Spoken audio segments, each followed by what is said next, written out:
যদি বাংলাদেশী আছে এতিয়াও কৈছো আমি সহযোগ কৰিম যদি বিজেপিয়ে পাৰে কংগ্ৰেছে 15 বছৰ শাসনকালত বাংলাদেশে কিমান খেলিলে বিজেপিয়ে কেইটা খেলিলে কংগ্ৰেছে কিমান বিজেপিয়ে কিমান খেলিলে আপুনি মোক কওক একেবাৰে কংগ্ৰেছৰ যিমান আছিলে কংগ্ৰেছে আদায় কৰি দিলে এতিয়াওতো আছে যদি আছে বিজেপিয়ে খেলক আমি সহযোগ কৰিম আমি লগত কাটাটা পাৰ কৰি দিম কিন্তু মিয়া মিয়া বুলি কৈ সাম্প্ৰদায়িক ৰাজনীতিক আমি প্ৰাধান্য দিব নিবিচাৰো আপুনি অসমত মিয়া আছে বুলি ভাবেনে মিয়াৰটো আছে যদি বিদেশী আছে যদি বিদেশী আছে বিদেশী খেদক চৰকাৰে আমি সহযোগ কৰি আমিও লগত সহযোগ কৰি গটিয়াই গটি আমি খেদি দিম এই কিমান স্কুল বন্ধ কৰি পেলানি যে এতিয়া ওৱাইন শ্বপ খুলিছে গলিয়ে গলিয়ে ধুনীয়া ধুনীয়া লাইট জ্বলাই জ্বলাই ডাঙৰ ডাঙৰ মদবৰ উলিয়াই থৈছে কণ কণ ল'ৰা ছোৱালী দুখীয়া ল'ৰা ছোৱালী পোৱা স্কুলবিলাক বন্ধ কৰি প্ৰাইভেট স্কুল খুলিছে এইবিলাক দেখা নাই আপোনালোকে বিজেপিয়ে অকল মিয়াটো জানে আপুনি এতিয়া আপোনালোকেও মিয়া শব্দটো নোকোৱাকৈ আজিকালি নিউজে কৰিব নোৱাৰে কিছুমান চেনেল আছে মিয়া শব্দটো নোকোৱাকৈ নিউজে কৰিব নোৱাৰে আৰু বিজেপিৰ কিছুমান নেতাই মিয়া নোকোৱাকৈ এটা দিনটোৱে পাৰ নহয় গুণাগুৰি দলং কৈছিলে 21 চনৰ নিৰ্বাচন ক'লে 5 বছৰৰ ভিতৰত মই দলং আদায় কৰি দিম 26 নিৰ্বাচনৰ আগমুহূৰ্তত দলং আমি মানুহ যাব পৰা কৰি দিম মই কৈ আছো আপুনি বলক ইয়াৰ পৰা আমাৰ 10 কিলোমিটাৰ গুণাগুৰি দলং 30% কাম সম্পূৰ্ণ হোৱা নাই গুণাগুৰি দলং কি ক'ব আপুনি দলংখনটো মুকলি কৰিলে খুটা পুতিলে চাওক মই এজন দলৰ সক্ৰিয় কৰ্মী দলে মোক যিটো সময়ত যি দায়িত্ব দিয়ে মই সুচাৰুৰূপে দলৰ কাম কৰি যাম এই যুঁজখন যে এবাৰ হ'ব বিজেপি কংগ্ৰেছ নহয় বিজেপি বনাম 3 কোটি 50 লাখ মানুহৰ মাজত কংগ্ৰেছৰ ভিতৰত 3 কোটি 50 লাখ মানুহ বনাম বিজেপি সকলো ৰাইজ কংগ্ৰেছলৈ বাট চাই আছে সকলো ৰাইজ কংগ্ৰেছলৈ বাট চাই আছে কংগ্ৰেছৰ কৰ্মী নেতাসকল আজি তাৰিখত ইমানেই একতা আপোনাৰ ভাল লাগিব আপোনালোকক ক'লেও আকৌ আপোনালোকে উল্টাটো বুজে যিহেতুকে গুটি মেডিয়া বুলি মই আপোনাক অপেনলি কৈ আছোঁ আপোনাৰ মনত এইটো ধাৰণাই আহিব আমাৰ কংগ্ৰেছ কৰ্মীসকল নেতাসকল ইমানে একতা হৈ আছে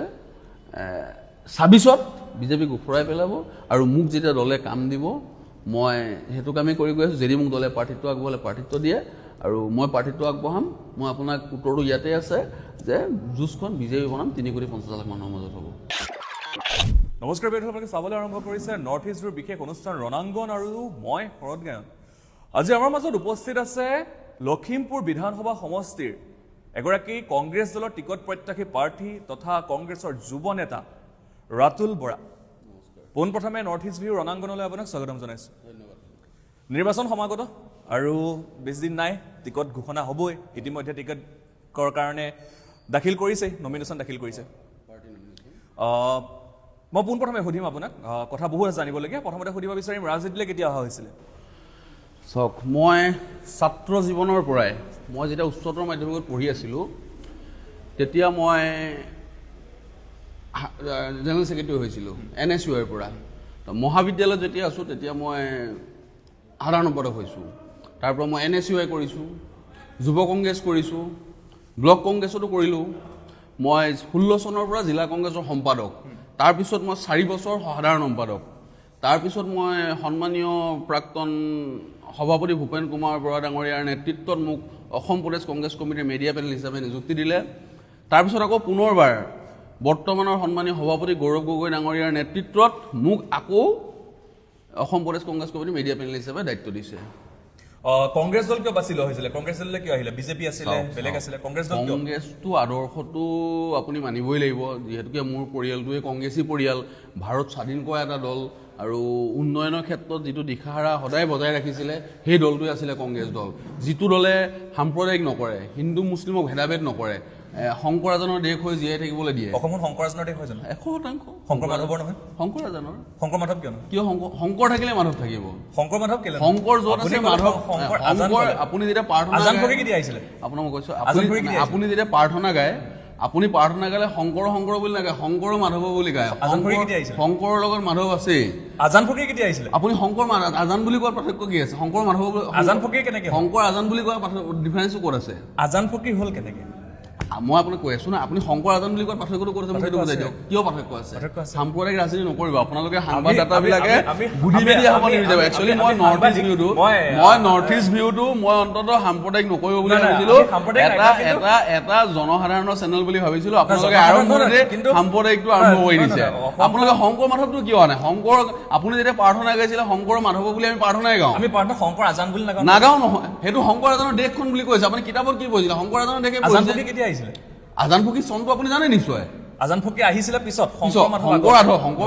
আগত। গতিকে শংকৰ আজান নহয় শংকৰ মাধৱহে আচলতে নহয় শংকৰ আজানৰ দেশ বুলি জানো মই কিন্তু শংকৰ এইটো আগত একচুৱেলি সাম্প্ৰদায়িক বিষয়বস্তু নিবিপাব আপোনালোকে যদি গুডি মিডিয়াৰ দৰে কাম কৰে কিন্তু অসমৰ এইটো গুডি মিডিয়া আপোনাৰ ওলাই কৰিছে আপুনি প্ৰথমতে বিতৰ্কটো আৰম্ভ কৰিছে কিন্তু বিতৰ্ক বৰ্তমান হৈ আছে নাই এইবোৰ আপোনালোকে মনে সজা বিতৰ্ক গুডি মিডিয়াৰ কাৰণে এইটো হৈছে আপুনি যদি এখন সাম্প্ৰদায়িক দেশত জীয়াই থাকিবলৈ বিচাৰে সাম্প্ৰদায়িক অসমখন যদি সাম্প্ৰদায়িক ৰাজ্য কৰিবলৈ বিচাৰে আপুনি যদি শান্তিপূৰ্ণভাৱে থাকিব বিচাৰে আপুনি তৰুণ গগৈৰ দিনত চাওক 16 চনৰ পৰা 2001 চনৰ পৰা 16 চনলৈকে তৰুণ গগৈৰ নেতৃত্বত অসমত কংগ্ৰেছ চৰকাৰ হৈ থাকিলে এই সাম্প্ৰদায়িক কাজিয়াবোৰ হৈছিলে নেকি এই মিয়া খেত এই কিবা খেত কিন্তু বাংলাদেশে যিমান আছিলে কংগ্ৰেছৰ দিনত কংগ্ৰেছে কাটাতাৰ পাৰ কৰি দিছে কিন্তু বিজেপি চৰকাৰ অহাৰ পিছত তেওঁলোকে ক'লে যে যিমান বাংলাদেশী আছে আমি সকলোকে খেদি আদায় কৰি দিম তালি টোপোলা বনাম কিন্তু এতিয়াও মিয়া কি কৈ আছে যদি বাংলাদেশী আছে এতিয়াও কৈছো আমি সহযোগ কৰিম যদি বিজেপিয়ে পাৰে কংগ্ৰেছৰ 15 বছৰ শাসনকালত বাংলাদেশী কিমান বিজেপিয়ে কেইটা খেলিলে কংগ্ৰেছে কিমান বিজেপিয়ে কিমান খেলিলে আপুনি মোক কওক একেবাৰে কংগ্ৰেছৰ যিমান আছিলে কংগ্ৰেছে আদায় কৰি দিলে এতিয়াওতো আছে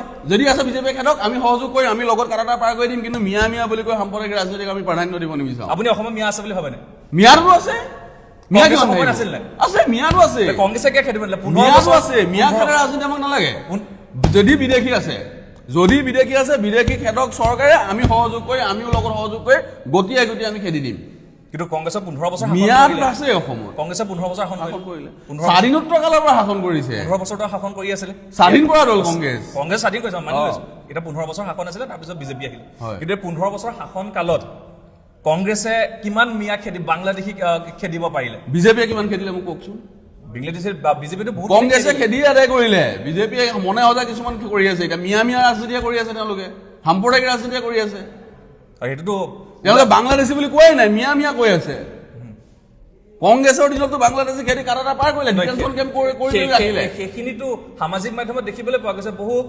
মুছলমান যুৱকে কৈছে যে গৌৰৱ গগৈ আহিলে আমি ইয়াত থাকিম গৌৰৱ গগৈ যদি মুখ্যমন্ত্ৰী হয় আমি অসমীয়াক আমি ইয়াত অসমীয়াক আমি খেদি দিম বা আমি অসমীয়া কেনেকে চব্জি খাই আমি মিয়া নহলে কেনেকে চলে সেইবিলাকতো সামাজিক মাধ্যমত আহি আছে মাৰ্কেটিংটো খুব ধুনীয়া আপুনিও তাৰে সহযোগী জনলে মোক লাগিছে এতিয়া মাৰ্কেটিংটো খুব ধুনীয়া মাৰ্কেটিংটো খুব ধুনীয়াকৈ কৰিছে আপোনালোকে পেড পেকেজ জানেনে বস্তুটো আমাৰতো পেড পেকেজ জানেনে পেড আৰু পেকেজটো আপুনি জানে নিশ্চয় আপোনাৰ হয় বুলি মই কোৱা নাই গোসাঁই ঘৰত কোন মই কল খোৱা নাই বুলি আপোনাক মই সোধা নাই কিন্তু পেড পেকেজ যেতিয়া বনায় তেনেকেই বনাইছে গুডি মিডিয়া যিটো কৈছো যদি আপোনাৰ গাত লাগিছে হ'ব পাৰে মই নাজানো মই ক'ব পাৰো যে নৰ্থ ইষ্ট ভিউ চেনেল কোনো মই আশা কৰিছিলো নৰ্থ ইষ্ট ভিউ এটা মানে ৰাইজৰ পক্ষত কথা কিন্তু এতিয়া আপোনাৰ কথা মতে ওলাই পৰিছে যে আপোনালোকে গুডি মিডিয়া বুলি কাম কৰে নাই এইটো আমাৰ চেনেলটো সম্পূৰ্ণ ৰাইজৰ পক্ষতে আছে কাৰণ কিয় ৰাইজৰ পক্ষতে তেতিয়াহ'লে আপুনিয়ে কৈ আছে দেখোন বাংলাদেশে বিজেপিয়ে খেদি আছে বুলি ক'ত দেখাওক বাংলাদেশে কেইটা খেদিলে বাংলাদেশে খেদিছে দেখাওক আপুনি ডিটেনশ্যন কেম্পত ৰাখিছে কংগ্ৰেছেও ৰাখিছিলে কংগ্ৰেছে কিমান খেদিছিলে বিজেপিয়ে কিমান খেদিলে বিজেপিয়ে অকল মিয়াটো জানে আপুনি এতিয়া আপোনালোকেও মিয়া শব্দটো নোকোৱাকে আজিকালি নিউজে কৰিব নোৱাৰে কিছুমান চেনেল আছে মিয়া শব্দটো নোকোৱাকে নিউজে কৰিব নোৱাৰে আৰু বিজেপিৰ কিছুমান নেতাই মিয়া নোকোৱাকে এটা দিনটোৱে পাৰ নহয় সঁচাকে কথাখিনি আপুনি কৈছে বাৰু ঠিক আছে মই মানিছো যে আপুনি মিয়া কথা কোৱাৰ কাৰণে আপুনি বেয়া পাইছে বা আপুনি এইটো নহয় শংকৰ এজনৰ দেশটো আপুনি মানি লওক শংকৰ দেশটো যদি যুক্তিত আছে আপুনি কওক আপুনি যদি সাংবাদিক হিচাপে কয় যে মিয়া অসমত ঠাই নাই আপুনি কওক ঠাই নাই বুলি মই সেইটো ক'ব নাজানো তেতিয়াহ'লে আপোনালোকে ওপৰুৱা কথা ক'লে আজিকালি অসমৰ ৰাইজে বেয়া পায় অসমৰ এতিয়াৰ মেট্ৰিক পাছ কৰাৰ পৰা হায়াৰ ছেকেণ্ডেৰী পৰা কলেজ পঢ়া চবৰে হাতে এণ্ড্ৰইড মোবাইল ফোন হৈ গ'ল চাই থাকে নহয় এইবিলাক কি কৰি আছে আজিকালি এইবিলাক নহয় মাৰ্কেটিংটো আপোনাৰ কৰিলে আৰু হৈ গ'ল দাদা এতিয়া 26ত মাৰ্কেটিঙক বিদায় দিব পেকেজিঙক বিশ্বাস কৰিব গম পাইছে নাই আমাৰ কংগ্ৰেছ চৰকাৰে আপোনালোকে হিতাধিকাৰী আঁচনি কথা কয় কিবা কথা কয় তেনেকে নহয় দাদা কিন্তু মই এইখিনি ক'ব বিচাৰিম আপোনাক যে যিহেতু মই ইয়াৰ পূৰ্বে লখিমপুৰলৈ আহিছিলোঁ আৰু তেতিয়া কংগ্ৰেছৰ শাসনকালৰ সময়ত মই আহিছিলোঁ আৰু এতিয়া বিজেপি শাসনকাল চলি আছে কিন্তু কংগ্ৰেছৰ 15 বছৰ শাসনত লখিমপুৰত যিমান উন্নয়ন হৈছিলে কিন্তু বিজেপিৰ সময়ত কিন্তু উন্নয়ন যথেষ্ট হয় দেখিবলৈ পোৱা গৈছে কিয় কংগ্ৰেছে সেইখিনি উন্নয়ন একেবাৰে নহয় বুলি আপোনাৰ মই কোৱা নাই ডিষ্ট্ৰিক্ট লাইব্ৰেৰীটো দেখিছেনে কংগ্ৰেছৰ দিনতো আছিলে এতিয়া ৰং পেইণ্ট কৰি বৰ ধুনীয়া এতিয়া দলং হ'ল আই লাভ লখিমপুৰো লিখিলে, এইটো অকণ ধুনীয়া দেখিছে, অকণ চকুত জাকজমক আই লাভ লখিমপুৰ দি পেলাই 1.5 লাখ 2 লাখ টকাৰ স্কিমত টিউবলাইট কেইটামান লগাই পেলানি এইটো অকণ দেখিবলৈ ভাল হৈছে মোৰ নোটত। ক্লক টাৱাৰটো বনাইছে, কিবা বেনিফিট কথা নাই আৰু এইবিলাক মানে এটা ডাঙৰ পেকেজ। দলংখনটো হৈছে দলংৰ ৰাইজৰ অসমত কি কংগ্ৰেছৰ দলং হোৱা নাছিলে? এতিয়াতো এইখন অসমৰ কংগ্ৰেছৰ দলং হোৱা নাছিলে? কংগ্ৰেছে বনোৱা স্কুলবিলাক যে বন্ধ কৰি যে ৱাইন শ্বপ খুলিছে আপুনি সেইটো কওক মোক।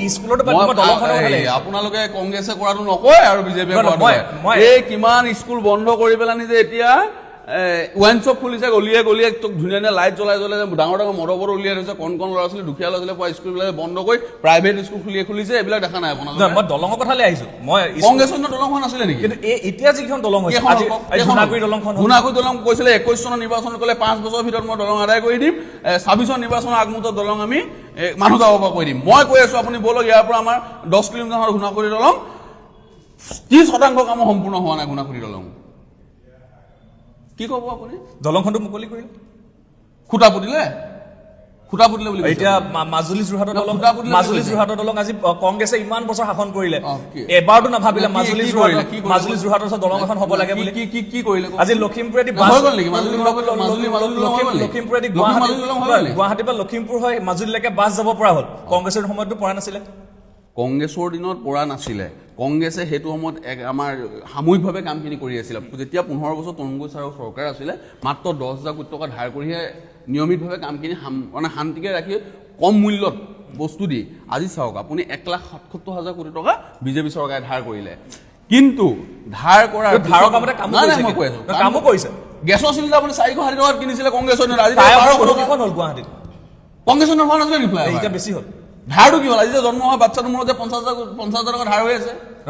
আপোনাৰ যদি ভাই ভতিজা ঘৰৰ ওচৰত কাৰোবাৰ ল'ৰা জন্ম, আপোনাৰ যদি বাচ্ছা জন্ম হওঁতে 50,000 কাৰণো আছে নহয়। এতিয়া মহিলাসকলক 1250 টকা, 3,000 8,000 টকা সোমাবে 20 তাৰিখে। কংগ্ৰেছৰ দিয়া নাছিলে দাদা। শুনক, কল্পতৰু, মাজনী, মামণি, নবৌ, বাইদেউ সকলো আঁচনি বাকী নাছিলে। 122খনমান আছিলে, মোৰতো মনতে নাই, আপোনাৰ যদি আছে নাজানো। আপুনি কম দিছিলে পইচা? নাই আপুনি কল্পতৰু আঁচনি 10,000 টকা দিছিলে, কি কথা কয় আপুনি? কিন্তু কল্পতৰু আঁচনি যে কংগ্ৰেছ চৰকাৰে দিছিলে, সেইটো সময়ত মাত্ৰ কি কৰিছিলে জানে? খণ্ড উন্নয়ন বিষয়ে বিডিঅ'য়ে গৈ পঞ্চায়তে বিলাইছিলে। এনেকে আহি পিনি সমষ্টি ৱাইজত 20,000 30,000 মানুহক ডাঙৰ সভাপতি চৰকাৰী পইচা খৰচ কৰি কংগ্ৰেছে এই মাৰ্কেটিংটো কৰা নাছিলে। উন্নয়ন খণ্ড উন্নয়ন বিষয়ক দায়িত্ব দিছিলে, বিডিঅ'য়ে গৈ পেলাই সভাপতি পঞ্চায়তত, এইটো পঞ্চায়তত বোলে কিমান, এইটো পঞ্চায়ত 300 বা এইটো পঞ্চায়তত 500, তেনেধৰণে বিতৰণ কৰিছিলে, ভিডিঅ' দায়িত্ব দিছিলে। এতিয়া কি কৰে মুখ্যমন্ত্ৰীয়ে মাৰ্কেটিঙৰ কাৰণে লগত মিডিয়া লৈ পেলানি আৰু প্ৰচাৰ একদম মানে নাচ গান। কিন্তু সেই সময়ত কিন্তু সঁচা কথা মই কৈছো। কিন্তু যদি ক'বলৈ যাওঁ যে এতিয়া মহিলাসকলক 1250 হিতাধিকাৰীয়ে চৰকাৰ বদলি কৰিব আজি বিজেপি চৰকাৰৰ সময়ত আজি এটা পৰিয়ালে চাউল পাইছে, দালি পাইছে, নিমখ পাইছে, এতিয়াতো মিঠাতেলো দিব। কংগ্ৰেছ চৰকাৰে BPL কাৰ্ড APL কাৰ্ডটো কংগ্ৰেছৰ দিনত আছিলে বুলি কয়।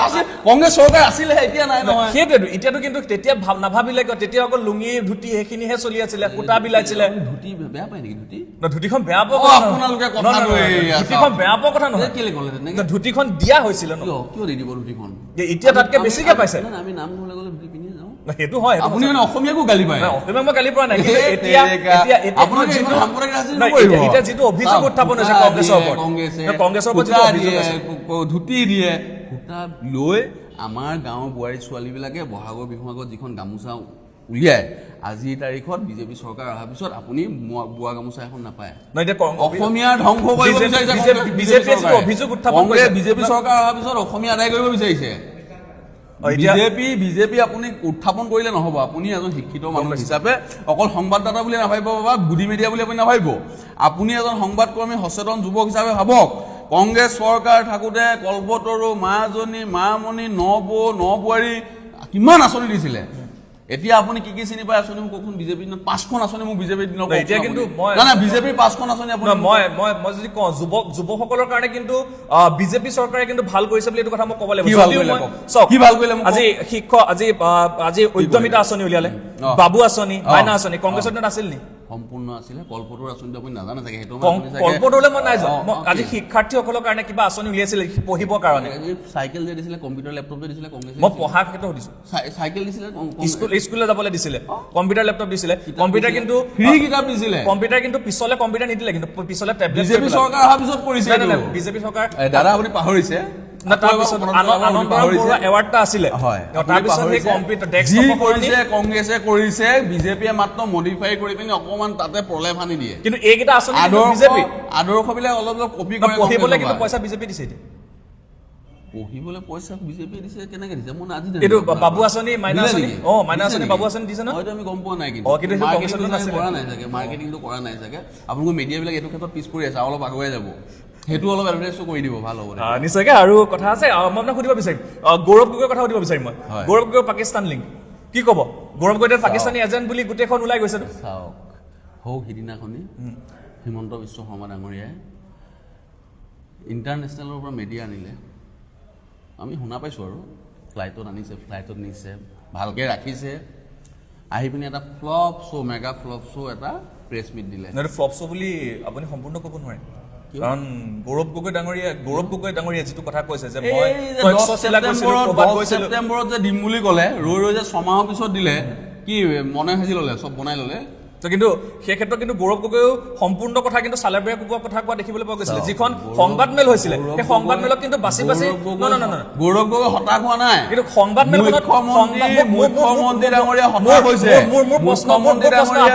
মুখ্যমন্ত্ৰী ডাঙৰীয়া উন্নয়নৰ কথা লৈ যাব পৰা নাই মোৰ প্ৰশ্নটো শুনক এগৰাকী আপোনাক যুৱন্ত মই খুজো সেইদিনা সংবাদমেলখনত কিয় বাছি সাংবাদিকক প্ৰশ্ন সুধিবলৈ দিয়া হৈছিলে পিছত যেতিয়া সাংবাদিকে প্ৰশ্ন সুধিবলৈ গৈছিলে কিয় আঁতৰাই পঠিওৱা হৈছিলে গৌৰৱ গগৈ জিন্দাবাদ দি পেলাই এইটো আপোনালোকৰ ধাৰণা চাগে গৌৰৱ গগৈ জিন্দাবাদ ধ্বনিটো মই দেখা নাই আৰু আমাৰ কৰ্মীয়েতো গৌৰৱ গগৈ জিন্দাবাদ দিবই কিন্তু সাংবাদিকক কিয় হিমন্ত বিশ্ব শৰ্মাই যে গৌৰৱ গগৈৰ বিপক্ষে এটা প্ৰপগণ্ডা এটা হাজাৰে মৰা মনে সজা এটা বস্তু ৰাইজৰ মাজত এষ্টাব্লিছ কৰিব বিচাৰিলে গৌৰৱ গগৈ ডাঙৰীয়াই যেতিয়া গৈ পেলাই তেওঁ প্ৰতিটো বস্তু উত্তৰ দিলে তাৰপিছত যেতিয়া আমাৰ গৌৰৱ গগৈ ডাঙৰ ওলাই আহিছে আমাৰ কৰ্মীসকলে জিন্দাবাদ দিয়া ধ্বনিটো আপোনাৰ কি অসুবিধা আছে সেইটো মোৰ অসুবিধা নাই কিয় সাংবাদিকক বাছি প্ৰশ্ন সুধিবলৈ দিয়া হ'ল বাকী সাংবাদিকক কিয় প্ৰশ্ন সুধিবলৈ দিয়া নহ'ল হিমন্ত বিশ্ব শৰ্মা প্ৰেছ মিটত চবেই প্ৰশ্ন কৰিছিলে চবকে সুধিব লাগিছিলে কাৰো নাম উল্লেখ কৰা নাছিলে কিন্তু এইটোত যিটো প্ৰেছ মিট আছিল তাৰ নাম আমাৰ ধাৰণা নহয় যোনে পাৰে আমাৰ গৌৰৱ গগৈ ডাঙৰীয়া সঁচাই প্ৰশ্ন কৰিব পাৰে আপোনাৰ চেনেলটো আপোনাৰ আগৰ সাংবাদিকজনে কৈ গৈছে গৌৰৱ গগৈ ডাঙৰীয়া যেতিয়া মই যি সুধো সকলো প্ৰতিটো মুহূৰ্তত মই ফোন পাওঁ প্ৰতিটো কথা উত্তৰ পাওঁ কিন্তু সেইদিনা কিন্তু সাংবাদিকক প্ৰশ্ন দিবলৈ দিয়া নাছিলে কিন্তু আপুনি জানিব আমি নাজানো কাৰণ মোৰ ধাৰণা নহয় যে গৌৰৱ গগৈ ডাঙৰীয়া প্ৰশ্নৰ সন্মুখীন হ'বলৈ ভয় কৰিব আমাৰ নেতা গৌৰৱ গগৈ ডাঙৰীয়া প্ৰতিটো প্ৰশ্নৰ সন্মুখীন হ'বলৈ সদায় সাজু থাকে পাকিস্তানলৈ কিয় গৈছিলে গৌৰৱ গগৈ বুলি ভাবে এগৰাকী অসমীয়া যুৱক এইটো তেওঁৰ ষ্টেটমেণ্টখিনি তেওঁ আল্টিমেটলি কৈ গৈছে তেওঁৰ পত্নী থকাৰ পিছত তেওঁ নৱবিবাহিত যেতিয়া আছিলে তেওঁ যাবলগীয়া হৈছিলে তেওঁ গৈছে আৰু ভাৰত কেন্দ্ৰত তেতিয়া বিজেপি চৰকাৰ আছে বিজেপি চৰকাৰ থাকোঁতে তেওঁ ভিজা পাছপৰ্ট লৈহে গৈছে কিন্তু আপোনালোকে এনেকে দেখায় যেন তেওঁ কাটাৰ পাৰ হৈ পেলাই বনাই গৈছে পাছপৰ্টখন তাত গৈ পোৱা কিন্তু এদিনৰ পিছত আকৌ পাছপৰ্টৰ জেগা চেঞ্জ কৰা তেতিয়া কিয় এৰেষ্ট নকৰিলে আপোনালোকে গৌৰৱ গগৈ যে পাকিস্তান লিংক আছে আপুনি এৰেষ্ট কৰক সেইটো এৰেষ্টটো মই কৰিব নোৱাৰো ৰাষ্ট্ৰদ্ৰোহ কিছুমান মানুহক যে সৰু সৰু কথাত পাকিস্তানী বুলি কিবা লিখিলেই যে এৰেষ্ট কৰে NSA আজি গৌৰৱ গগৈ ডাঙৰীয়া পাকিস্তানী এজেণ্ট বুলি যে আপোনালোকে সৰ্বোত্তকে চিঞৰি আছে গদি মেডিয়া হয় যদি দম আছে আপোনালোকে এৰেষ্ট কৰক নহয় বুলি কয় গৌৰৱ গগৈ নিজে কিছুমান কথা নিজে হেৰি খাইছে চাওক আপুনি চাওক তক্ষশিলালৈ গৈছো বুলি কৈছে তক্ষশিলা ক'ত আছে পাকিস্তানৰ ক'ত আছে পাঞ্জাৱৰ পৰা অলপ মানে কিন্তু তক্ষশিলালৈ যাবলৈ ৰাৱলপিণ্ডিলৈ গৈছো বুলি কৈছে ৰাৱলপিণ্ডিলৈ যাবলৈ পাৰ্মিশ্যন ল'ব লাগিব আপুনি সেই বস্তুখিনি চৰকাৰৰ ওচৰত আছে যদি মই আকৌ এটা কথাই ক'ম এই ইছ্যুটোৰ ওপৰত যদি পাকিস্তানী এজেণ্ট সজাব বিচাৰিছে কৈ থাকিলে নহ'ব তেতিয়া গৌৰৱ গগৈ ডাঙৰীয়া এৰেষ্ট কৰি দেখাওক তেতিয়া আমি গম পাম যে তেওঁ পাকিস্তানী এজেণ্ট হয় আজি যদি আপুনি লিখকচোন পাকিস্তানৰ বিষয়ে ফেচবুকত কিবা এটা ভালকৈ আপোনাক কিন্তু এৰেষ্ট কৰিব মোক এৰেষ্ট কৰিব যদি গৌৰৱ গগৈ হয় কৰি দেখাওক আৰু এটা প্ৰশ্ন এইখিনিতে এগৰাকী অসমীয়া যুৱক হিচাপে মই সুধিম গৌৰৱ গগৈ এগৰাকী অসমৰ সন্তান হয় আমিও ভাল পাওঁ গৌৰৱ গগৈ ভাল পাওঁ গৌৰৱ গগৈ কিন্তু কথা হ'ল যে তেখেতৰ পত্নী আজিলৈকে কিন্তু ভাৰতীয় নাগৰিক হোৱা নাই তেখেতৰ পুত্ৰৰ কিন্তু ভাৰতীয় নাগৰিকত্ব কাটি এতিয়ালৈকে নাগৰিকত্ব বেলেগৰ দিয়া হৈছে হিন্দু দিয়া নাই হিন্দুটো অঁতৰাই কিয় সেইটো কৰিব তেওঁ অনাগত দিনত কৰিব আপুনি অসমীয়া যুৱক হিচাপে কি ভাবে কৰিব তেওঁ হিন্দু ল'ৰা হিন্দু গৌৰৱ গগৈ পুতেকটো আজিলৈকে তেখেতে নাভাবিলে গৌৰৱ গগৈ পুতেক তৰুণ গগৈ নাতি হিন্দুৱে হ'ব ন কিন্তু তেখেতে কিয় কাটি ৰাখিছে বুলি ভাবে গৌৰৱ গগৈ পুতেক আপুনি হিন্দুৱে হ'ব সেইটো মানিব নাই সেইটো মই মানিছো কাগজে পত্ৰই মোক কওক মোৰ দেউতাৰ যেতিয়া হিন্দু মই হিন্দু হ'মেই হয় সেইটো আমি জানো হয় হিন্দু আপোনালোকে এইবিলাক এটা মনে সাজিছে গুদি মেডিয়া টাইপ কাম কৰি আছে মনে আমি নাই খোজা সেই পাছপৰ্টখনত সাৰেণ্ডাৰ তেখেতেতো কৰিছে মনে সাজিছে নহয় আপুনিতো পাছপৰ্টখনৰ আপুনি নিজেও দেখিছে তাততো সাৰেণ্ডাৰ কৰিছে নিজে চাৰেণ্ডাৰ নহয়, ব্লেংকেট আছে আপোনালোকে এইটো মনে সাজি আছে বস্তুটো গোটেইটো মনে সাজি আছে গোটেই বস্তুটো। মই এইখিনিতে আপোনাক সুধিব বিচাৰোঁ, বাৰে প্ৰতি আপুনি কৈ আছে এটা শব্দ গুডি মিডিয়া মানে কি? চাওক, আপোনালোকে মোদী ডাঙৰীয়াৰ বা বিজেপি চৰকাৰৰ আপোনালোকে দুখবোৰ নেদেখে। আপোনালোকে ভাল সংবাদকৰ্মী সংবাদদাতা হিচাপে বিজেপি চৰকাৰৰ বেয়া দুখখিনি ৰাইজৰ আগত দেখাব লাগিছিলে। তেওঁলোকৰ ওপৰত কি কি প্ৰশ্ন আছে, কি কি উন্নয়ন কৰা নাই, কি কি কৰা নাই, আপোনালোকে সেইখিনি দেখাব লাগে। আপোনালোকে কংগ্ৰেছ কৰ্মীয়ে কি কৰিছে, কোন মানে কি কৰিছে, আপোনালোকে এইখিনি দেখায়। বিৰোধী ঐক্য এক হোৱা নাই, আপোনালোকে সেইটো চিন্তাত আছে। কিন্তু UPPL, BPF, বিজেপি, AJP এক হোৱা নাই, আপোনালোকে সেইটো কিন্তু নাই। সেইটো কংগ্ৰেছৰ দুখ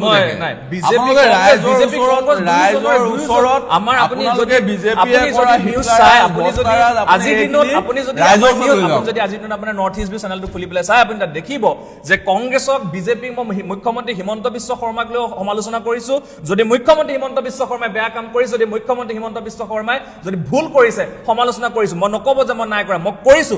যিদিনা অমিত শ্বাহক প্ৰধানমন্ত্ৰী নৰেন্দ্ৰ মোদী অসমলৈ আহিছিলে, জুবিন গাৰ্গৰ নাম লোৱা নাছিলে, সেইটো লৈ মই নিউজ কৰিছিলো। কিয় লোৱা নাছিলে? মই চাগে আপোনাৰ চেনেলত এইটো কথা লৈ পিনে আগতে এবাৰ কৈছিলো, যিটো সময়ত আমাৰ ৰাহুল গান্ধী ডাঙৰীয়া আহি পেলানি জুবিন গাৰ্গ ডাঙৰীয়াৰ ঘৰত গৈছে, সমাধি ক্ষেত্ৰত গৈছে, কিন্তু মোদী আৰু অমিত শ্বাহ যে আহি জুবিনদাৰ সমাধি ক্ষেত্ৰ, জুবিনদাৰ ঘৰত যে নগ'লে, গৰিমাবুক খবৰ নল'লে, ময়ো চাগে আপোনাৰ এই চেনেলটোত কৈছিলোঁ। কিন্তু আপোনালোকে মূল্য বৃদ্ধিৰ কথা হওক, নিবনুৱা সমস্যাৰ কথা হওক, চৰকাৰৰ কৰাপশ্যন কিছুমানৰ কথা হওক, যিটো গু চিণ্ডিকেট চলি আছে, এইবিলাক কথা হওক, আপোনালোকৰ কিন্তু সংবাদ মাধ্যমে উত্থাপন কৰিবলৈ আপোনালোকৰ আহৰি নাই। নাই, আমি সংবাদ মাধ্যম আমাৰ নৰ্থ ইষ্ট ভিউ উত্থাপন, বেলেগৰ কথা মই নাজানো, মই ক'বলৈ নাযাওঁ। ইয়াৰ নৰ্থ ইষ্ট ভিউ চেনেলৰ এগৰাকী আপুনি নৰ্থ ইষ্ট ভিউ চেনেলত আহি পিনে সাংগঠনিক কথা হোৱা নাই, গৌৰৱ গগৈ পাকিস্তান লিংকটো কথা আহি থাকে আৰু মিয়া কথা আনি থাকে আপোনালোকে। মিয়া কথা সেইটো বৰ্তমান ডাঙৰ সমস্যা অসমৰ। অসমৰ ডাঙৰ সমস্যা, অসমৰ ডাঙৰ সমস্যা। অসমত মুছলমানৰ সংখ্যা আজিৰ দিনত হিন্দুতকৈ মুছলমানৰ সংখ্যা বৃদ্ধি পাইছে। আপুনি মানে 1,77,000 কোটি যে ধাৰ কৰিলে, আপুনি মানে না? আপুনি মানে না? নহয়, আপুনি মোৰ এইটো মানে নাই, মোৰ এইটো মানে নাই। আপুনি অসমত হিন্দুত আজি হিন্দু যে মাইনৰিটি হ'বলৈ গৈ আছে, আপুনি এইটো কথা মানে নামানে? হিন্দু মাইনৰিটি নহয় অসমত, নহয় হিন্দু মাইনৰিটি। আপুনি চাব পাৰে এতিয়া যথেষ্ট মুছলমান সংখ্যা বাঢ়ি যোৱা দেখিবলৈ পোৱা গৈছে। আপোনালোকে যেনেকৈ হিমন্ত বিশ্ব শৰ্মাৰ এতিয়া থপথপনি লাগিছে, কি কথা ক'ম কি নক'ম এনেকুৱা এটা ধাৰণা হৈছে, আপোনালোকৰ এনেকুৱাই ধাৰণা? আমাৰ তেনেকুৱা নাই। এইটো আপোনাক মই তথ্য সহকাৰে মই মোবাইলত এতিয়া উলিয়াবলৈ ট্ৰাই কৰিম মই, যে হিন্দুৰ সংখ্যা বৰ্তমান অসমত কমি গৈছে বুলি আপুনি মানে নে নামানে? কমা নাই, হিন্দু থাকিবই অসমত। হিন্দু মাইনৰিটি হোৱা আপুনি দেখিবলৈ পোৱা নাই? নহয়, হিন্দু মাইনৰিটি কেনেকৈ হ'ব অসমত? কিন্তু মুছলমানৰ সংখ্যাটো যথেষ্ট বৃদ্ধি পাইছে। বৃদ্ধি হ'ব পাৰে, হিন্দু মাইনৰিটি নহয় নহয়, হিন্দু অসমত মেজৰিটি হৈ থাকিব বোলে। ঠিক আছে, আপুনি কৈছে সেইটো কথা বাৰু দেখা যাব সময়ত, হিন্দু মেজৰিটি হৈ থাকে যদি। আৰু আপুনি ভাবেনে কংগ্ৰেছ শাসনলৈ আহিব বুলি? 100%। কিয় আহিব? আপোনাক মই আগতে কৈ গ'লো, এই চৰকাৰখনে হিটলাৰিয়াছ ভ্ৰষ্টাৰাজ আৰু অপশাসনৰ হৈ আছে, গুণ্ডাৰাজ আৰম্ভ কৰিছে। আপুনি দেখিলে গৌৰৱ গগৈ ডাঙৰীয়া ৰাস্তাইদি আহোঁতে কালি বিশ্বনাথ চাৰিআলিতে দেখিলে শিলগুটি মাৰিছে, প্ৰতিবাদ কৰিছে, বটদ্ৰৱাত যাওঁতে দেখিলে আপুনি কি কৰিছে, এইবিলাকে কৰি আছে। তেওঁলোকে নিজৰ মতিভ্ৰম হৈছে। আপুনি যদি ভাবে যে মই ইয়াত আৰু জিকিম, আপুনি নিজৰ কাম কৰিব লাগে, উন্নয়নৰ কাম কৰক। তেওঁলোকে কংগ্ৰেছলৈ ভয় খাইছে, গৌৰৱ গগৈলৈ ভয় খাইছে, ভূপেন কুমাৰ ডাঙৰীয়ালৈ ভয় খাইছে, তাৰ পৰিপ্ৰেক্ষিতত তেওঁলোকে নিজৰ কণ্ট্ৰল ৰাখিব নোৱাৰি, তেওঁলোকে এইবিলাকে কৰি আছে। কিন্তু আমাৰ ৰাইজৰ ওপৰত বিশ্বাস আছে, জনতাই জনাৰ্দন। আমাৰ ৰাইজে ৰাইলে আমি বাট চাই আছো। আমাক ৰাইজে 26 নিৰ্বাচনত বিজেপিক উফৰাই কংগ্ৰেছৰ চৰকাৰ যে আনিব, আপুনি এইটো নিশ্চিত। কংগ্ৰেছৰ চৰকাৰৰ শাসন দিওঁতে বৰদোৱাৰ পৰা কিয় বেদখলমুক্ত কিয় কৰিব লাগে? বৰদোৱা সত্ৰ আমাৰ যিজনা গুৰু শংকৰদেৱৰ বৰদোৱা সত্ৰৰ ভূমি দখল হৈ আছিলে, কিন্তু কংগ্ৰেছ চৰকাৰৰ শাসন প্ৰক্ৰিয়া আৰম্ভ হৈছিলে,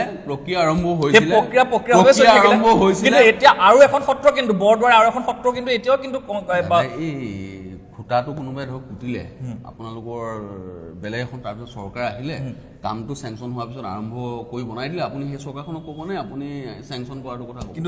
কিন্তু বৰদোৱা সত্ৰ আপুনি ক'ব নোৱাৰে যে বৰদোৱা সত্ৰ কাম হোৱা নাই বুলি। আজি বেদখলমুক্ত কামটোতো কৰিবই লাগিব, চৰকাৰত থাকিলে কাম কৰিব লাগিব। বিজেপি এটা সাম্প্ৰদায়িক দল, বিজেপিয়ে এইটো কৰিছে, গোটেই বস্তুটো বিজেপি এটা ছিষ্টেমত বনাই গৈ আছে। আৰু কিন্তু আপোনাক মই আকৌ কৈ আছোঁ যে আজি জন্ম হোৱা মাষ্টাৰটোৰ মূৰত যেতিয়া 50,000 টকা ধাৰ কৰি পেলানি ৰাখিব, আপোনাৰ কিন্তু ভাল নালাগিব চাগে। আজি দুখীয়া মানুহখিনি আপুনি চাওক, একেবাৰে দুখীয়াখিনি একেবাৰে দুখীয়া হৈ গৈছে, আৰু কিন্তু ধনীখিনি ডাঙৰ ধনী হৈ গৈ আছে। আজিৰ তাৰিখত 1250 টকা মই দিছে মানিছোঁ, কিন্তু গেছ এটা চিলিণ্ডাৰ কিনিবলৈ গ'লে যে 1200 টকা দিব লাগে, সেইটো আপুনি কি ক'ব?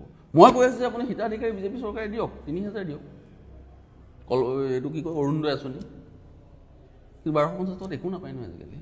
কিন্তু আপুনি এইটো কথা মানেনে যে বিজেপি চৰকাৰৰ সময়ত অসমত উন্নয়ন হৈছে? কংগ্ৰেছতকে 15 বছৰ শাসনতকে বিজেপি চৰকাৰৰ সময় উন্নয়ন হৈছে বুলি ভাবে? আপুনি এই উন্নয়নৰ বস্তুটো মনত আনি আছে বস্তু, আপুনি মানে বিজেপিয়ে কি ভাল কাম কৰিছে এইটো আপুনি মানে হয়তো মইতো ক'লো যে ক্লক টাৱাৰ বনালে ধুনীয়া এটা কোৰ্ট চাৰিআলিত, চেলফি পইণ্ট বনালে, সমগ্ৰ অসমৰ কথা কৈছো, অকল মই লখিমপুৰৰ কথা নাই। 10,000 কোটি টকা ধাৰটো আপুনি তৰুণ গণ্যত ইমান কম টকা ধাৰ লৈ পিনি ধুনীয়া কাম কৰিলে, আৰু 1,77,000 টকা লৈ যে ভাল কাম কৰা নাই আপুনি সেইটো ভাবে নাই? ধাৰ লৈছে, কামো হৈছে। ধাৰ লৈছে। অসমৰ যে সম্পত্তি কংগ্ৰেছে গঢ়াবিলাক বিকি আছে এইটো আপুনি ভাবে নাই? আজি এয়াৰপৰ্ট ইণ্টাৰনেশ্যনেল আদানীলে গ'ল যে জানে নাই, ফেৰী ভাড়া যে 20 টকা আছিলে, এতিয়া যে প্ৰাইভেট ছেক্টৰত দিয়াৰ পিছত যে 5 গুণ বাঢ়ি যে 100 টকা ইণ্টাৰনেশ্যনেল এয়াৰপৰ্ট হ'ল অসমত।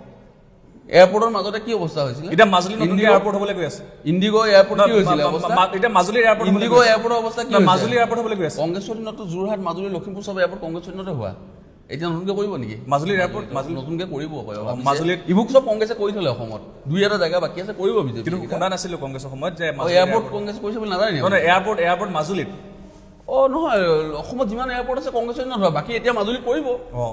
তেওঁলোকে ইমান দিন থাকিব, 10 বছৰত এটা এয়াৰপৰ্ট কৰিব, বেলেগ কথা। কংগ্ৰেছৰ দিনত চব কৰিয়ে থৈছে।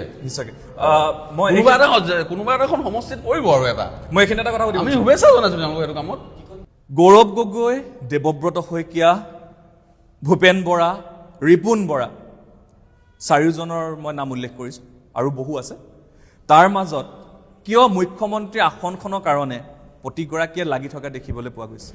চাওক, আমাৰ দলৰ ৰকিবুল হুছেইন ডাঙৰীয়া সাংসদ, 5 বাৰৰ বিধায়ক, ভূপেন কুমাৰ বৰদঙীয়া 2 বাৰৰ বিধায়ক, পাৰ্লিয়ামেণ্ট ছেক্ৰেটাৰী আছিলে, প্ৰদেশ কংগ্ৰেছৰ সভাপতি আছিলে, ৰিপুণ বৰা ডাঙৰীয়া বিধায়ক আছিলে, মন্ত্ৰী আছিলে, ৰাজ্যসভাৰ সাংসদ আছিলে, আৰু কি ক'লে প্ৰজ্যোত বৰদলৈ বিধায়ক আছিলে, মন্ত্ৰী আছিলে, এতিয়া 2 বাৰৰ সাংসদ, গৌৰৱ গগৈ ডাঙৰীয়া 3 বাৰৰ সাংসদ।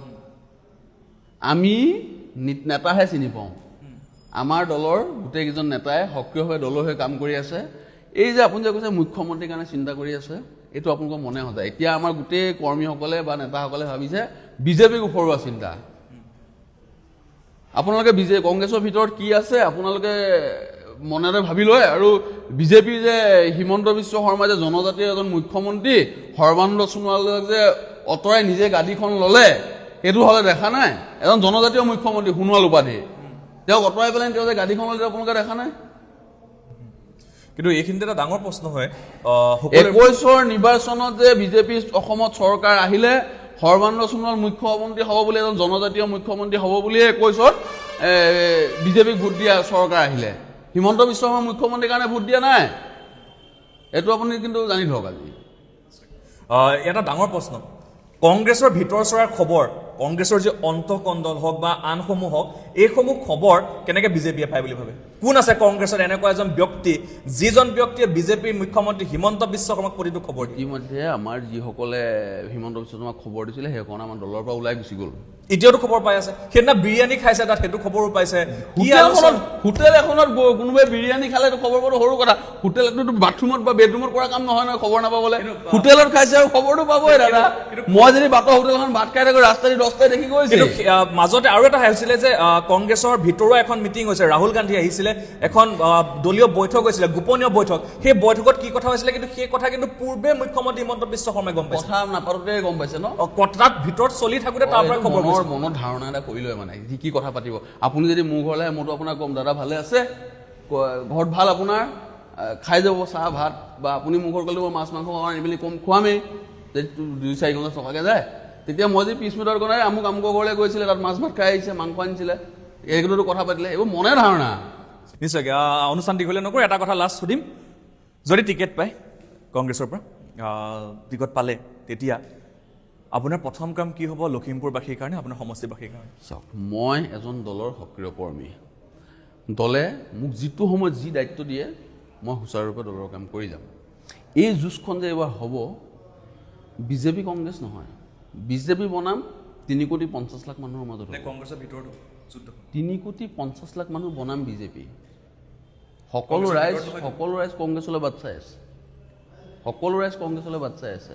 কংগ্ৰেছৰ কৰ্মী নেতাসকল আজিৰ তাৰিখত ইমানেই একতা, আপোনাৰ ভাল লাগিব। আপোনালোকক ক'লেও আকৌ আপোনালোকে ওলোটাটো বুজে, যিহেতুকে গুডি মিডিয়া বুলি মই আপোনাক অপেনলি কৈ আছোঁ। আপোনাৰ মনত এইটো ধাৰণাই আহিব।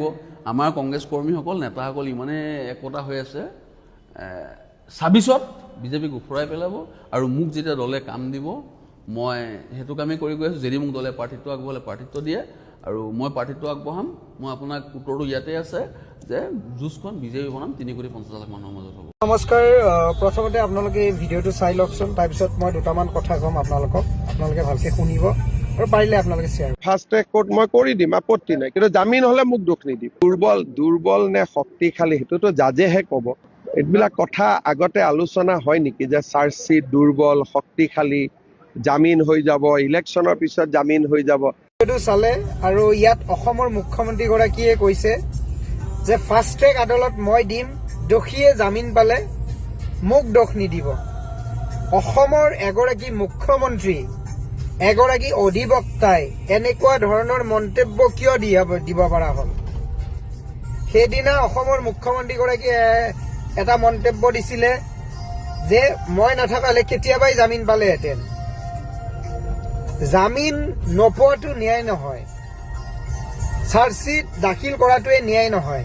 সেই চাৰ্জশ্বিটখন কিমান শক্তিশালী আছে আৰু তাত কিমান শক্তিশালী ৰূপত উপস্থাপন কৰিছে সেইটোহে জুবিন দাক ন্যায় দিব। মই প্ৰথম দিনাৰ পৰা কৈ আহি আছিলো। গতিকে অসমৰ ৰাইজক সেই চাৰ্জশ্বিটখন দি কেনে ঠাণ্ডা কৰি ৰাখি থৈ দিছে। জুবিন দাই ন্যায় পাব নে নাপায় এতিয়ালৈকে স্পষ্টকৈ অসমৰ মুখ্যমন্ত্ৰীগৰাকীয়ে ক'ব নাজানে। ঠিক আছে বাৰু, এইটো ন্যায়ালয়ৰ বিষয়। মই যিহেতুকে এজন অধিবক্তা, এইটো ন্যায়ালয়ৰ বিষয়। কিন্তু মই এটা কথাই ক'ব বিচাৰিছো যে যিগৰাকী মুখ্যমন্ত্ৰীয়ে যেতিয়া অসমত জুবিনৰ শ্লোগান লৈ আন্দোলন হৈ আছিল, ন্যায়ৰ প্ৰতিবাদ হৈ আছিল, সেইগৰাকী মুখ্যমন্ত্ৰীয়ে কিয় নিজে বিজেপিৰ নেতা মন্ত্ৰীক লগত লৈ ৰাজপথত নুমাই দিছিল আৰু অইন ব্যক্তিসকলক কিয় জেলত ভৰাই কেনে ঠাণ্ডা কৰি থৈ দিয়া হ'ল? ইয়াৰ উত্তৰ আছে নেকি মুখ্যমন্ত্ৰী ডাঙৰীয়াৰ হাতত? নিশ্চয় নাই। আৰু নিৰ্বাচনৰ আগত তেখেতে কৈছিল যে যদি জুবিনে ন্যায় নাপায় তেন্তে 2026 চনত আমাক ভোট নিদিব। মই আকৌ এবাৰ প্ৰশ্ন কৰিব বিচাৰিছো, ন্যায় আদালতে দিব। মুখ্যমন্ত্ৰী এগৰাকীয়ে কেনেকে ক'ব পাৰিলে যে 26ত ন্যায় নাপালে আমাক ভোট নিদিব? আৰু যদি মুখ্যমন্ত্ৰীগৰাকীয়ে তেনেকে ক'ব পাৰিছে তেতিয়াহ'লে মুখ্যমন্ত্ৰীগৰাকীয়ে কেনেদৰে ভোট খুজিব পাৰিব অসমৰ ৰাইজৰ আগত? আপোনালোকে কওকচোন। তেখেতে মুখ্যমন্ত্ৰী হয়, তেখেত আইন আদালত নহয়, সেইকাৰণে তেখেতে সকলো কথা আগতীয়াকৈ ক'ব নালাগে। গতিকে এইখিনিয়ে মই ৰাইজৰ ওচৰত মই কথা ক'লো। আৰু তেখেতে আজি 5 মাহৰ পিছত আজি ফাষ্ট ট্ৰেক আদালতৰ কথা ভাবিছে। 5 মাহৰ পিছত চাৰ্জশ্বিট দিবৰ আজি 2 মাহ হৈ গ'ল। এই 2 মাহ আগত কিয় ভবা নাছিলে? কিছু প্ৰক্ৰিয়া হ'লেও আগবাঢ়িলেহেঁতেন। মই নকওঁ যে জুবিনদাৰ দোষীৰ শাস্তি 1 মাহতে পাওক বা 2 মাহতে পাওক, সেইটো কেতিয়াও সম্ভৱো নহয়। ময়ো যিহেতুকে এজন নিজে অধিবক্তা, সেইটো সম্ভৱ নহয়। কিন্তু জুবিনদাৰ ক্ষেত্ৰত অন্তত অইন মানুহৰ দৰে হ'ব নালাগিছিল। আজি সাধাৰণ মানুহৰ ন্যায়িক প্ৰক্ৰিয়া যেনেকে চলে, জুবিন গাৰ্গৰ মৃত্যুৰ ন্যায়িক প্ৰক্ৰিয়া এনেকে চলি আছে। আৰু এনেদৰে ন্যায়িক প্ৰক্ৰিয়া চলিলে 10 বছৰ নহয় 20 বছৰতো জুবিন দাই ন্যায় নাপায়, এইটো খাটাং। আৰু মোৰতো এটাই সন্দেহ হয় যে নিৰ্বাচনৰ পিছত সেই হত্যাকাৰীবোৰো বাহিৰত ওলাব বুলি মোৰ সন্দেহ হয়। কাৰণ এইখন অসমতে ডাবল মাৰ্ডাৰৰ বন্দনা কলিতা কিন্তু 9 মাহত কিন্তু জামিন লাভ কৰিছে, একমাত্ৰ আৰক্ষীৰ ভুলৰ কাৰণে, অভিযোগনামাৰ ভুলৰ কাৰণে। আপোনালোকক কৈ থৈ দিলো। আপোনাৰ মুখ্যমন্ত্ৰীয়ে কি কৰিলে? বৰ্তমান যিবিলাক মানুহে বেছি ডিঙিৰ শিৰ ফুলাই কথা কৈছে, তেওঁলোকে ভবা ভাল যে বৰ্তমান কংগ্ৰেছৰ বিটিমটো চৰকাৰ চলি আছে। হিমন্ত বিশ্ব শৰ্মাৰ জন্ম হৈছিল ক'ত? বৰ্তমান চৰকাৰখনত থকা 30 জন মানুহে কংগ্ৰেছী। গতিকে সেইবিলাক মানুহে যদি আজি বিজেপিৰ কথা কয়, আমাৰ আচলতে হাঁহি উঠে। প্ৰথমতে মুছলিম বা ইছলামৰ মানুহক এটেক কৰাটো তেওঁলোকৰ প্ৰথম এটেকৰ ইছ্যু। চৰ অঞ্চলত কি থাকে? আজি দেৰগাঁও চৰ অঞ্চলৰ সময়ত কোন থাকে? মিচিং জনগোষ্ঠীয় লোকসকল আছে, বড়োসকল আছে। মই তেওঁলোকৰ কথাহে কৈ আছো। তেওঁলোকে ডাইৰেক্ট মুছলিমৰ সকললৈ লৈ গুচি গৈছে বুজি পাইছেনে গতিকে আপোনালোকে এই ওপৰতে ঘূৰাই থাকি লাভ নাই আপোনালোকে যাওক আপোনাৰ গ্ৰাছ লেভেলটোত যাওক তাত চাওক যে মিচিং জনগোষ্ঠীৰ লোকসকলে হওক বড়োসকলে হওক নেপালীসকলে কোনো ধৰণৰ সমৰ্থন তাক নকৰিম আপোনালোকে এটা ধৰ্মীয়কৰণ কৰিব নে আপোনালোকে ৰণাংগন কৰিবলৈ আছে আচলতে যুদ্ধক্ষেত্ৰ কৰিব গৈছে নেকি যে আপোনালোকে ইয়াতে ধৰ্ম নিৰপেক্ষভাৱে কথা পাতিব নে ধৰ্মৰ কথা পাতিব হিন্দু পাকিস্তানৰ কথা যে আপোনালোকে কৈছে এইটো যুদ্ধ লগাবলৈ আপোনালোকে আহিছে নেকি ইণ্ডিয়া পাকিস্তানৰ আপোনালোকে যুদ্ধ লগাবলৈ আহিছে নেকি না না আপুনি কি পাকিস্তান আমি সেই বস্তু আপোনালোকে না না কি বিচৰা নাই আপুনি কি বিচৰা আপুনি কি বিচৰা নাই আপুনি কি বিচৰা নাই আপুনি মই কৈছো আপুনি কি বিচৰা নাই না না ভাৰত পাকিস্তানৰ নহয় এবাৰ এক্সেন খাউন ডাঙৰীয়া খাউন এক্সেন হ'ব না না এক্সেন মই গৈ আছো না না আপুনি ক'লে নহ'ব নহয় প্ৰমাণ কৰক আপোনাৰ মুখ্যমন্ত্ৰী কি কৰে আপোনাৰ মুখ্যমন্ত্ৰী কি কৰিলে গৌৰৱ গগৈ আপোনাৰ মুখ্যমন্ত্ৰী কি কৰিলে আজি এষ্টাব্লিছ কৰিব পাৰিলে নেকি নোৱাৰে কথা নক'ব যেতিয়া পাৰিব সেইদিনাখন ক'ব যাব পাৰে নৰেন্দ্ৰ মোদী শুনক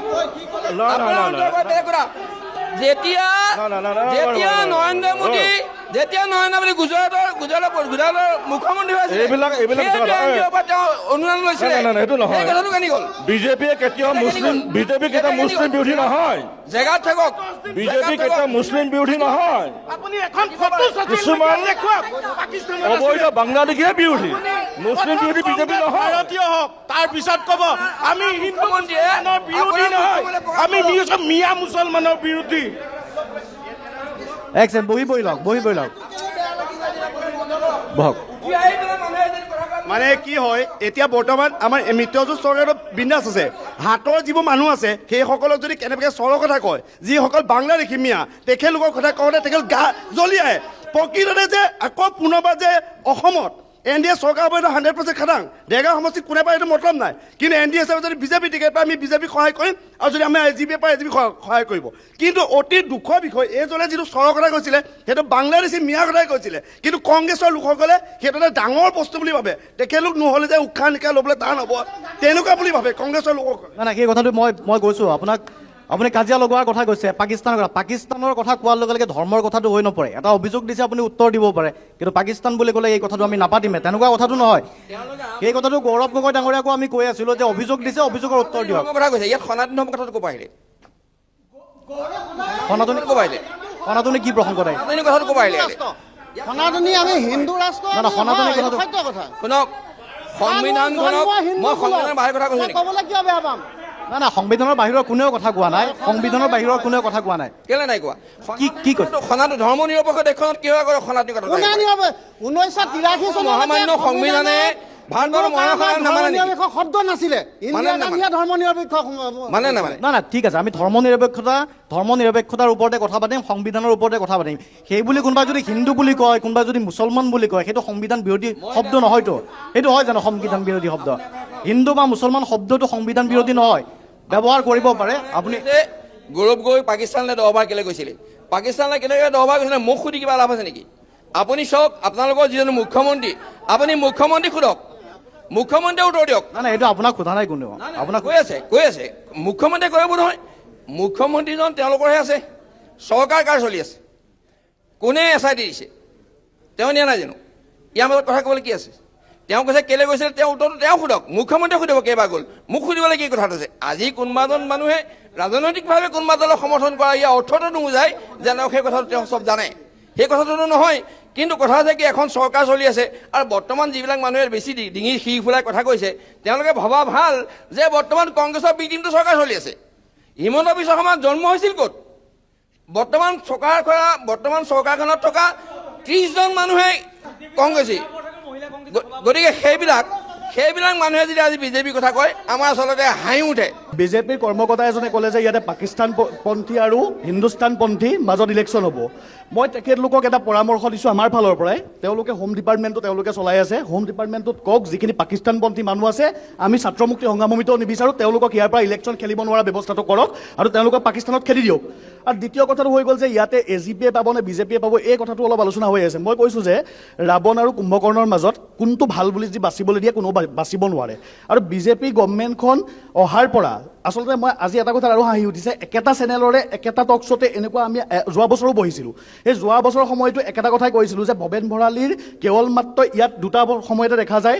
আবেলি সময়ত কোনোবা এখন হয়তো আপোনাৰ মেডিকেলৰ কোনোবা এখন ফাৰ্মাচীত আহিব, আড্ডা মাৰিব, ইয়াতে চাহ চিংৰা খাব, খাই পেলাই গুচি গ'ল। তাৰ বাহিৰে তেওঁ বেলেগ কাম নাই। বিধানসভাত গৈ পেলাই চাদা মৰা ভিডিঅ' ওলাব, তাৰ বাহিৰে বেলেগ কাম একো তেওঁ নাই। আৰু তেওঁ যদি ইমান উন্নয়ন কৰিছেই, তেতিয়াহ'লে কিহৰ কাৰণে বিজেপিৰ এতিয়া এই আমাৰ যিজন মুখ্যমন্ত্ৰী মহোদয় আহি পেলাই কিহৰ কাৰণে কৈ থৈ গ'ল যে এইবাৰ এই সমষ্টিটো ভৱেন অগপই নাপায়, বিজেপিয়ে পাব। গতিকে তেওঁলোকৰ যে তেওঁলোকৰ মিত্ৰজোঁটৰ ভিতৰৰ কথা মিলাই ল'ব, সেইবোৰ কথা নাই। প্ৰথম কথা হৈ গ'ল, তেওঁলোকে যিবোৰ লম্ফজম্ফ মাৰি পেলাই ইয়াতে আহি পেলাই মানুহক মৰাৰ নিচিনা এটা পৰিৱেশ সৃষ্টি কৰিছে। আমাক ইয়াৰ পৰা প্ৰথমতে মুক্তি লাগে। এই যিবোৰ পৰিস্থিতি ইয়াত সুস্থ সবল যে গণতান্ত্ৰিক কোনো প্ৰমূল্যবোধ নাই, সেই কথাটো তেওঁলোকে প্ৰমাণ কৰি বাৰে বাৰে পাছফালৰ পৰা আহি জঁপিয়াই সেইটোৱে প্ৰমাণ কৰি থাকে। যদিহে কথা শুনাৰ ধৈৰ্য নাই, তেতিয়াহ'লে ইয়াত কোনো এনেকুৱা এটা অনুষ্ঠানত আহি পেলাই কথা ক'বলৈ আহিব নালাগে। প্ৰথম কথা, প্ৰণৱ বড়োৰ দৰে এজন ব্যক্তিক জ্বলিবলৈ বাধ্য কৰা কৃষক মুক্তি আৰু ছাত্ৰ মুক্তিৰ পৰা আমাৰ এনেকুৱা ধৰণৰ কথা আমি আশা নকৰোঁ। ঠিক আছে, প্ৰণৱ বড়োৰ কথা আপোনালোকে বাধ্য কৰিছে, আপোনালোকে প্ৰণৱ বড়োৰ দৰে এজন ব্যক্তিক দিন দুপৰত জ্বলিবলৈ বাধ্য কৰিছে।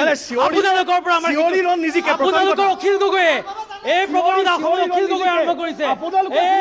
তেওঁলোকৰ অসভ্যালী সীমা চাওক, যি গোটেই আমাৰ দেশৰ ডিফেন্স চিষ্টেমটোৰ লগত আপোনালোকে প্ৰণৱ বড়োক দিন দুপৰত ৰাজধানী জ্বলিবলৈ বাধ্য কৰা অখিল গগৈ আৰু কিহৰ মুক্তি দাদাগিৰি কৰি পেলাই কথা ক'লে। আপোনালোকৰ পৰা নৈতিকতাৰ পাঠ শিকিবলৈ আমাৰ নাই। আপোনালোকৰ পৰা নৈতিকতাৰ পাঠ শিকিবলৈ আমাৰ নাই। কিহৰ মুক্তি, অখিল গগৈৰ পৰা, ছাত্ৰ মুক্তিৰ পৰা নৈতিকতাৰ পাঠ শিকিবলৈ আপোনালোকে শিকাওক। দিন দুপৰত গুণ্ডাগিৰি, তাৰপিছত মানৱেন্দ্ৰ শৰ্মাক দিন দুপৰত গুলীয়াই হত্যা কোনে কৰিছিল? বিজেপিৰ বৰ্তমানৰ মুখ্যমন্ত্ৰী হিমন্ত বিশ্ব শৰ্মাই কৈছে। লকাপত নিয়ে লেংটা কৰি পিটিছিল হিমন্ত বিশ্ব শৰ্মাক। টুৰিজিম ডেভেলপমেণ্টৰ যিবোৰ কথা যে কৈ আছে, চাওঁ অখিল গগৈ ঠিকেই আছে, অখিল গগৈ বহুত বেয়া, শুনি আছোঁ বহু কথা। অখিল গগৈয়ে টুৰিজিম ক্ষেত্ৰত যিটো এটা যুগান্তকাৰী পদক্ষেপ কৰিলে, অৰ্কিড পাৰ্ক গঠন কৰি পেলাই যিটো এটা অসমক দেখুৱালে, উৎকৃষ্ট নিদৰ্শন দেখুৱালে, তেনেকুৱা কোনটো বহনক্ষম উন্নয়নৰ পৰিকল্পনা তেওঁলোকে গাঁৱত কৰি দেখুৱাইছে তাৰ এটা উদাহৰণ দিবলৈ কওক। দ্বিতীয় কথা, তেওঁলোকে যে মিয়াকে যে অকল মিয়াকে কৰি থাকে, তেওঁলোকে কোনটো মিয়াক কিমান দিনৰ চৰকাৰ অহাৰ পাছত কেইটা মিয়াক বাংলাদেশলৈ খেতিলে, কেইটা বিদেশী প্ৰত্যাৱৰ্তন চুক্তি কৰিলে তাৰ কথা কওক। ইয়াত দাদাগিৰি নহ'ব, ইয়াত দাদাগিৰি কৰিবলৈ কোনো নাহিব, দাদাগিৰি শুনিবলৈ কোনো নাই অহা। যুক্তিসংগতভাৱে কথা পাতিব যদি পাৰে কথা পাতক, ইয়াতে আদৰ্শগত কথা পাতক, তেতিয়া কথা পাতিম। ইয়াতে টোলগেট এখন হ'ল, আমাৰ দেৰগাঁও চহৰত টোলগেট এখন হ'ল, টোলগেটখনৰ বিৰক্তি নকৰিলে। মিয়াক দেখোন আপোনালোকৰ অখিল গগৈ ডাঙৰীয়া চুমা খাই যাবলৈ দিয়া নাই।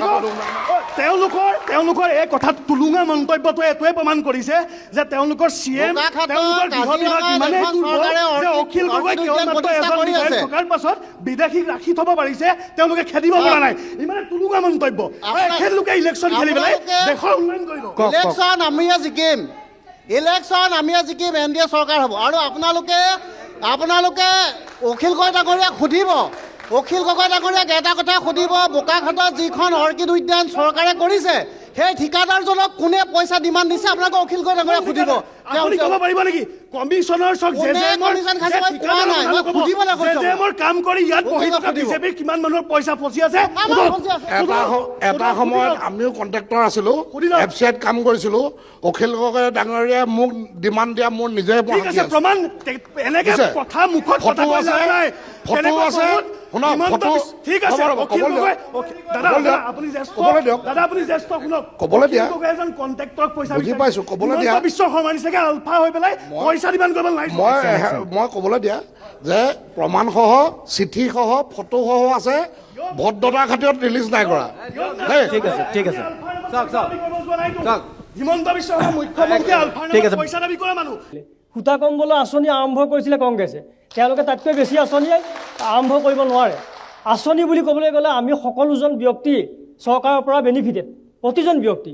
আজি তেখেতে কৈছে যে আঁচনিয়ে ঢাকি থৈছে, তেখেতে বুজি নাপায় যে এগৰাকী বিধৱা মহিলা যেতিয়া তেওঁৰ কোনো নাই, যে 1250 টকাটো পোৱালৈ তেওঁ ৰৈ থাকে। নিযুত মইনা আঁচনিৰ জৰিয়তে যিসকল ছাত্ৰ ছাত্ৰীয়ে এডমিশ্যন ল'ব নোৱাৰে, তেখেতে বুজি নাপায়, তেখেতে আচলতে গাঁৱত সেই সমাজ কল্যাণ কৰি পোৱা নাই। সভা সমিতিয়ে ডাঙৰ ডাঙৰ ভাষণ দি কথা ক'লে হয়, সমাজ কল্যাণ, সমাজৰ মানুহ বুলি কেতিয়াও বুজি পোৱা নাযায়।